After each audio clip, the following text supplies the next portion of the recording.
Welcome to Small Arms Solutions Crime Series. Today we're talking about another gun that we saw a lot in the crime labs, the Glock pistols. Now, the Glock pistol, if we look at marketing, we look at sales and such, the Glock pistol is marketed as the arm of law enforcement, the arm of order, used by military, law enforcement all over this country, all over the world. It's used by sportsmen all over the world, but it is also just as much the favorite of criminals, foreign militaries, and terrorists. The Glock is a universal pistol for everybody.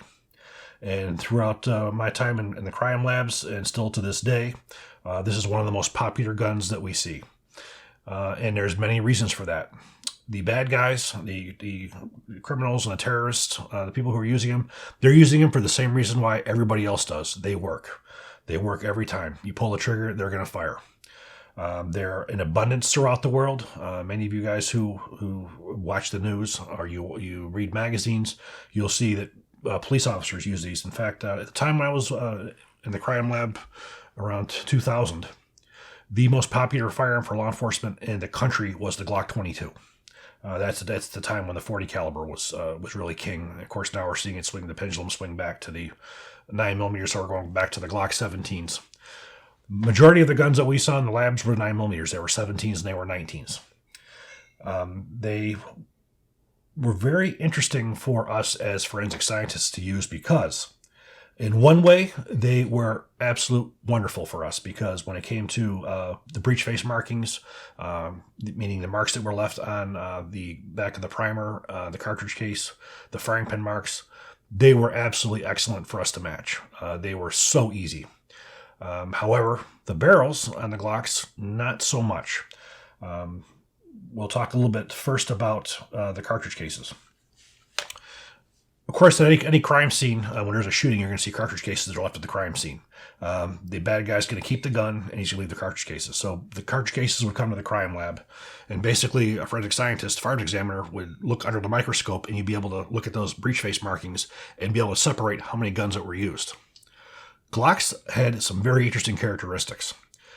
We knew when we saw a cartridge case if it came out of a Glock because first off was the shape of the firing pin. It was what we referred to as elliptical in shape. It wasn't hemispherical or a ball shape that normal firing pins are. We're going to see several photographs of that. It was elliptical in shape, more like that of a spear. And because of the shape of the breech face, the hole on the breech face where the firing pin goes through, it was square. So the mark that was left was a square breech face mark. Then you would have the elliptical shaped firing pin. And then when the barrel would drop down, you would have the shear. It was basically the cartridge, the primer sliding down the breech face. You would have absolutely beautiful marks that were left on there that were unique to each individual pistol. Because when you look at the marks that we looked at, you have marks from the slide, you have marks from the firing pin, you have marks from an ejector, you have marks from an extractor. So basically, when you look at a cartridge case, you have at least 4 to 5 different points where you can identify tool marks that come from 4 or 5 different components. So they were easy to identify. Then you would take those, one of those cartridge cases from each gun. You would enter them into the system that we called NIBIN, National Integrated Ballistics Information Network. They would take a digital image of that breech face and it would put it into a open case file, a digital open case file. So you would have each cartridge case that would, sample from each cartridge case for that case that would go in. It would correlate it against all the other open cases that there were. And if you get what was referred to as a hit, that would mean you would have 2 that you would look on there, and it would look like they match. So when they look like they match, then you have to call the evidence back, and it has to be a firearms examiner who looks at them under the microscopes and confirms that those 2 are identified. And now you have a link. Both those cartridge cases were fired in the same gun. So then you have a suspect who's caught with a firearm. So say he has a Glock 17. We would take that Glock 17, test fire it, take an image of that cartridge case, put it into that system, and that will correlate with all of the cartridge cases that were out there. You have a known gun with all the unknown cartridge cases. Potentially, you would get hits, which I probably had in my career, probably over 400 or 500 hits between the 2 different systems that we had. So that means 400 or 500 times I made matches over a 10-year time period, linking cases together. So you would see the known test fire hit to one of the cartridge cases that was found in the open case file. That's identified. And then you could basically take an entire string or a whole chain of shootings that were done with one gun and identify several cases to one gun. In one of my cases, I had probably over 8 or 9 cases that were linked to one gun. We had all the cartridge cases from different crime scenes until we finally got the gun. So there's only 2 guns that left those kind of marks. One was Glock and one was Smith & Wesson when they came out with their Sigma series. Of course, the Sigma series, they basically copied a Glock, so we had to put in the reports that if we got a cartridge case, this is consistent with being fired at firearms manufactured by Glock and Smith & Wesson. And of course, you have a disclaimer, however, anything that comes to the investigative needs should be submitted for examination. So that was the first thing that we saw was the cartridge cases. Then comes the bullets. Well, bullets not so much because of the fact that these are hammer-forged barrels that are made with a mandrel. The rifling is not cut. So with the rifling not being cut, you don't have the sharp lands and grooves in the rifling, which is what we would normally identify.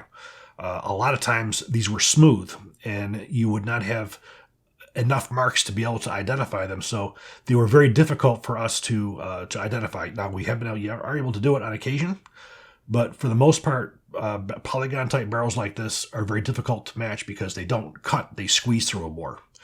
That's the same with Glock. HK uses a hammer forged barrel. This polygon type. Anybody who uses that type of a barrel, IWI with their Jerichos and their guns, they use that as well. In fact, some of these ones you can't even count the numbers of lands and grooves on them. So when it came time for the bullets were much more difficult until the Gen 5 came out. When the Gen 5 came out, they made some modifications to the barrel. The barrel was still cold hammer forged, but they put leading edges on the rifling. So it will be able to be more accurate, more accurized. So it was a more accurized barrel. But it also added to the ability for you to be able to identify them under a microscope. You'll see a photograph here of a standard Glock barrel and the new Gen 5 Marksman barrel. You'll see the differences in the way that the bullets are engraved. So that was something that was very, very difficult with these guns and several others that utilize the same kind of barrels for a forensic scientist to identify. The next thing that we're going to talk about is serial numbers. When Glock pistols came into the country, in Europe, serial numbers are on the slides and the barrels. There's no serial number on the frames. When the Glocks came into the country, they had to put a serial number on the frame. So as you can see, basically you had a metal tab that was molded into the plastic, but you still had the serial numbers on the slide and on the barrel. These would often come in defaced. Basically what it means would be the bad guy would try to remove the serial numbers. Often what they would do is they would rip out the metal tab here, or they would take a scriber or something and they would try to sand it down so it wouldn't be seen. They would do the same things on the slides and the barrels. The nice thing about these was the way that they were made into the metal. There was enough there that we generally could recover them with our techniques that we used using etching acids. So generally we were able to recover at least one of the serial numbers, whether it was a slide, barrel, or the frame. And that was very, very common to have these come in defaced like that. And now, what does that really mean? Well, all that really means is you have a gun that has a serial number that's removed. You restore it. When you restore it, you issue in a report with the restored serial number. If the police department even chooses to, they can run that with ATF. They can run the serial number with ATF through the databases. That they would go back to Glock and say, this is the serial number. Glock would look in their records and they would say, okay, it went to this distributor or this law enforcement agency. Then you could go to that law enforcement agency or that distributor and find out what dealer that it went to. And then that dealer, they could go to that dealer and look up the 4473 to see who the initial point of contact was who bought the gun. For the most part, all it tells you is your initial point of contact. That gun could have been sold dozens of times. It could be stolen. So when you restore the serial number, as interesting as the information was, most of the time it didn't help you because, again, it wasn't the initial point of contact who bought the gun who did it. Most of the guns that were bought by criminals, you would have somebody who in their gang or their organization who would maintain a clean record who could go in and buy the firearms, and then they would distribute them to throw out to the bad guys. And in Wisconsin, where we were at, they got wise to that we were using the digital databases. And you actually had gangs that would trade guns, so they would have guns that would go across the board to different gangs. So you'd be able to, you wouldn't be able to really say, hey, it was this gang who did this because the gun went to it would go from in Wisconsin you would have black gangs, you would have Chinese gangs, you would have Mexican gangs. These guys would interchange. the Chinese gangs were interesting because they're calling cartridge using a 22 in Wisconsin and Milwaukee. Most of the time when the Chinese gangs would commit any kind of a crime, it was with a 22. That was just a little neat tidbit for you. So those are some of the main things that we were able to get with the Glocks. Again, excellent for microscope. When the Gen 5s come out, though, Gen 5s changed a little bit. You're going to see a photograph of the breech face that shows the standard Glock to the Gen 5. The Gen 5 now has gone to a hemispherical firing pin. So now the firing pins are not as necessarily identifiable as Glocks like they used to be, because most pistols will utilize a hemispherical firing pin. That was one of the unique features of the Glock with the elliptical firing pin. So they're not as easy today as they were back then. But again, you still have some other features on there. The way they have the shear from when the barrel unlocks and the cartridge case slides down the barrel. So you'll be able to see that. So we would see these things on a weekly basis, multiple ones in both laboratories that were used. At the lab, we didn't do any of the running down of serial numbers. That was left up to the police departments if they so chose to do that. But we are very much able to track these guns with the use of these NIBIN systems, for as far as what they were, what crimes they were used.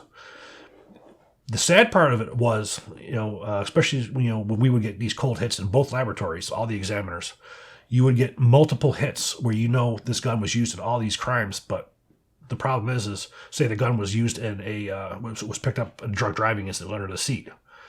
That gun was linked to all these different crimes, but the DA has to be able to put it in that guy's hands. So if he can't put it in the hands of the guys that he took the gun from, all this excellent work that we did as investigators to give you the whole history of this gun, pretty much is for nothing. Once the guy's arrested, adjudicated, we have the gun. The gun's basically is destroyed. We know what it did. The chances of ever linking those crimes to anybody is pretty much nil.